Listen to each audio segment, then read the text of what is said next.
Acho que agora chegou a hora da gente fazer uma digestão, é ou não é?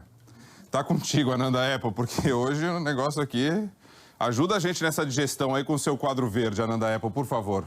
Bom dia. Bom dia, Rodrigo. Pois tem jabuticaba também na exposição de bonsai aqui no Jardim Botânico que as pessoas vão encontrar. Nessa exposição é legal que você vê os bonsais dos colecionadores, dos mestres e também pode comprar os futuros bonsais, né? Os pré-bonsais. Mas vamos ver o que tem aqui. Temos um pinheiro negro, o mais idoso, o mais velhinho dessa exposição, com mais história, 90 a 100 anos pelo menos. O mestre que o fez trouxe a semente do Japão, cultivou aqui, dizem que ele tinha um filho que era muito elétrico, era para acalmar o filho, para ver quanto tempo levava para formar um bonsai. Então esse é o mais antigo, é o pinheiro negro. Aqui a gente tem uma planta bem mais jovem, mas mesmo assim ela tem 30 anos.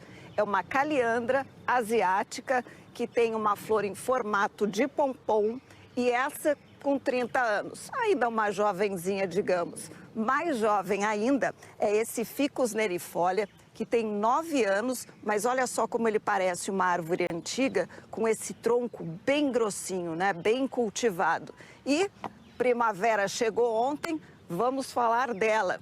Olha aqui, essa a gente chama de primavera, é uma planta brasileira, mas o nome científico é Bougainville, porque ela foi registrada por uma pessoa estrangeira. Essa tem 16 anos e, como muitas primaveras que a gente vê na rua, está florescendo agora. Em flor também esse calistemo asiático, que a gente apelida de escova de garrafa. Por quê? Olha o formato dessa flor, parece aquelas escovinhas que a gente usa para lavar mamadeira, garrafa, e o bonsaísta está formando ainda essa planta com esse arame maleável que faz o galho ir para baixo, porque pequeno assim ele não tem peso suficiente para ir para baixo. Por que ir para baixo? Porque na natureza os calistemos são altos, têm os galhos muito longos e com peso suficiente para cair. Então eles fazem isso para parecer planta mais idosa. Olha uma cerejeira em flor aqui, é uma Sakurai Akiwari, uma cerejeira ornamental, tem um galinho ainda com flor e o outro por abrir os botões. E essa é jovem, tem cerca de uns 10 anos. E aqui uma frutífera bem brasileira, é uma cerejeira do Rio Grande, frutificando como todas as cerejeiras que agora estão frutificando, assim como jabuticabeira, amoreira, que está acontecendo agora nas ruas da cidade.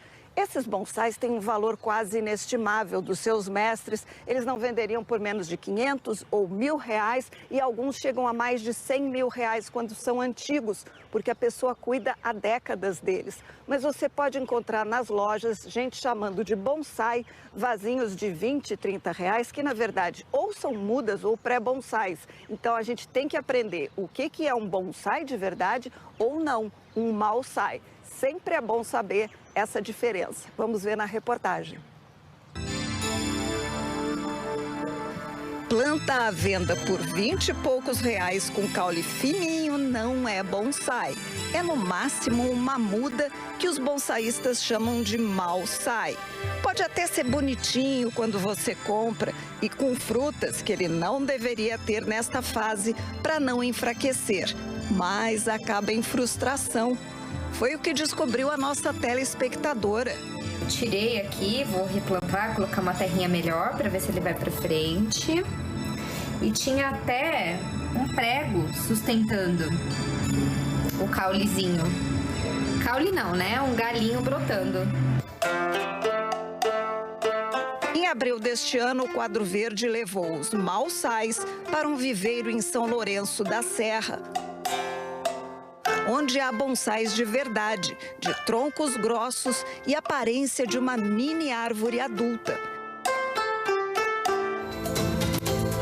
E o bonsaísta Márcio, que passa anos preparando cada bonsai, logo constatou o gato por lebre.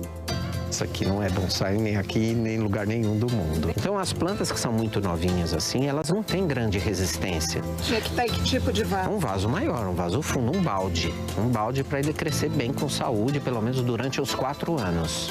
Para uma muda virar bonsai, precisa do substrato certo, uma mistura soltinha de pedriscos e composto orgânico. E não terra comum, que vira um bloco compacto. Também precisa de umas 8 adubações anuais nos meses certos. E regas diárias, com a planta cultivada sempre em ambiente externo. Sem esquecer das podas para formar uma copa triangular.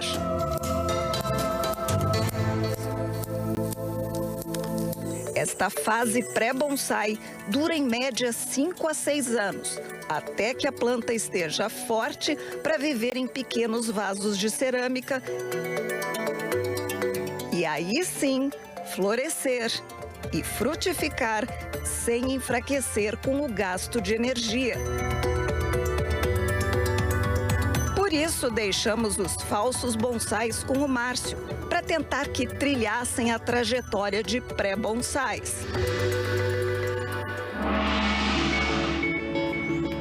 Esta semana, 5 meses depois, voltamos ao viveiro para ver se teve jeito.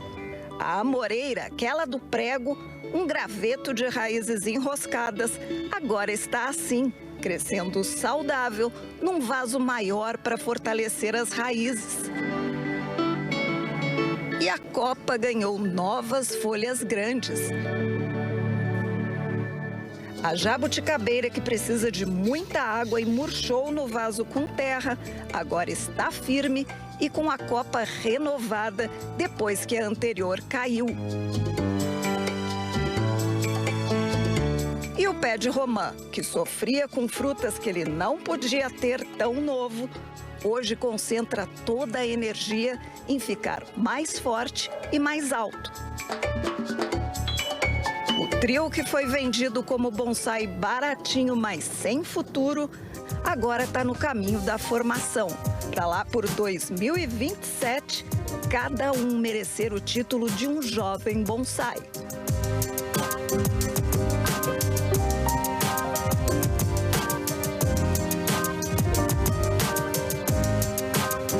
Mas depois de cuidar por tanto tempo, você venderia um bonsai por R$25?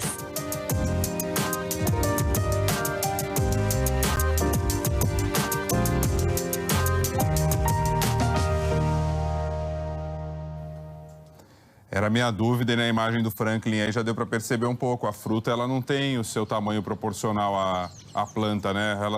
Ela, se for ver, ela fica maior. A jabuticaba também fica num tamanho meio natural das outras, assim? Pois é, a fruta se mantém praticamente no seu tamanho original. O que muda é o tamanho da árvore, né? O tamanho da árvore inteira, porque a gente tem que entender o seguinte: bonsai não é uma árvore, é uma técnica aplicada a qualquer árvore, para durante muitos anos manter com poda e toda a técnica aquela aparência menor, em miniatura, mas se você soltar na natureza, ela vai ficar do tamanho normal dela. Então ela está contida com podas e pelo tamanho do vaso, mas a fruta vai ser mais ou menos do tamanho original. Fica diferente com a amorinha, né? Porque ela é pequenininha, mas ela, em relação à árvore, acaba ficando grande. Mas, Rodrigo, você viu que é um jogo de paciência para aprender, é um aprendizado de criar uma escultura viva.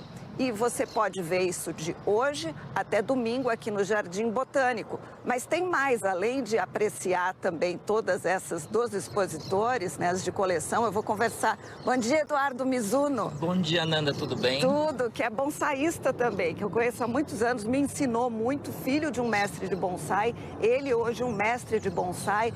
Edu, quem vier aqui pode ser que acabe trazendo um bonsai que está mal das pernas, que não cuidou muito bem. Dá para ter uma ajuda? Sim, principalmente amanhã no sábado, né? Nós vamos ter aqui profissionais que vão ceder a mão de obra, não vai precisar pagar nada, somente algum material que precise, um vaso, um substrato, um adubo, se precisar, aí adquire nos lojistas aqui do evento mesmo. A gente viu que o bonsai é caro por causa de todos os anos de dedicação, né? Ele vale aquele trabalho todo, mas o que vai ter à venda aqui são os pré-bonsais. Sim, são plantas pouco trabalhadas, né? Algumas plantas bem brutas. Quanto menos trabalhada a planta, mais barata ela sai. Né? E aí Uma a planta... pessoa aprende e vai levando com os anos. Isso, e vai transformando num bonsai de verdade. E aí o valor sentimental acaba ficando maior até do que o valor financeiro. Tá certo. E no domingo, o que que tem? Domingo nós vamos ter aqui um concurso chamado Novos Talentos, que é tradicional no meio do bonsai. Pessoas que iniciaram há poucos anos na arte se inscrevem, eles recebem uma planta bruta, sem nenhum trabalho, eles vão ter algumas horas para trabalhar e depois uma comissão vai julgar os melhores trabalhos. Tá certo. Você já cultivou, qual é o seu bonsai mais antigo, Edu? Aí eu tenho plantas ainda que remontam à época do meu pai, né? Então tem plantas que são mais velhas que eu até, já tô com 56, então tem plantas ali de 60 anos. E se você fosse vender, seria por quanto, para dar uma ideia? Olha, vamos pensar no preço de um apartamento de cobertura, eu aceito. Viu? Isso é preço sentimental. Isso é um bonsai. É história, é paciência, é técnica, é dedicação. Não dá para vender por 25, 30 reais, né, Edu? É quase vender um filho, né? É, você venderia. É isso. Bonsai é o filho que você cuida e que fica assim, com essa técnica tão diferente, tão bonita. O que você achou, Rodrigo? Muito legal. Isso aí, né? Conhecimento, dedicação, como você falou, e tudo isso vai agregando valor e é um valor também muito maior para quem fez tudo isso, né? Sentimental, inclusive, como vocês falaram. Obrigado, viu? Um bom dia a todos. Muito legal. Vamos ver agora os destaques do encontro.